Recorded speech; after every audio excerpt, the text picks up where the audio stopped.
Avec du fil de fer, fabriquons un anneau sur lequel on fixe un fil de coton.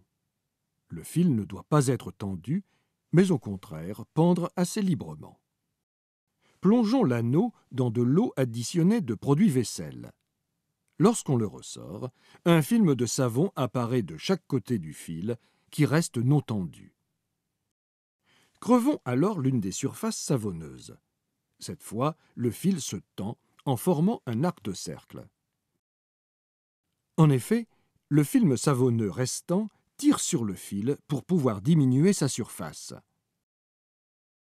Si on crève ce film, le fil de coton n'est plus soumis à la tension superficielle créée par l'eau savonneuse et pend de nouveau librement.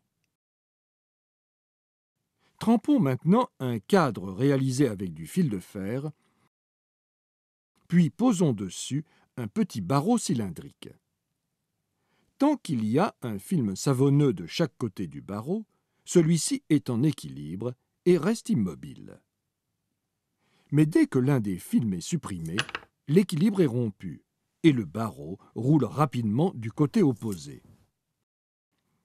Ici encore, c'est la tension superficielle du liquide qui, en minimisant la surface de celui-ci, entraîne le barreau.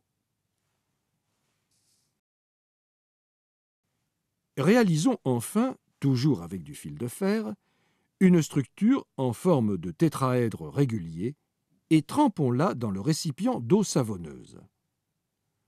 On pourrait penser qu'en la ressortant, on va observer les films tendus sur les 4 faces du tétraèdre. Or, il n'en est rien. Il n'y a pas 4, mais 6 surfaces savonneuses, placées entièrement à l'intérieur du tétraèdre et qui possèdent un point commun situé pratiquement en son barycentre. On peut montrer que la surface totale de ces 6 surfaces est inférieure à la somme des aires de chaque face. Le liquide a, ici encore, trouvé une solution géométrique qui rend sa surface minimale.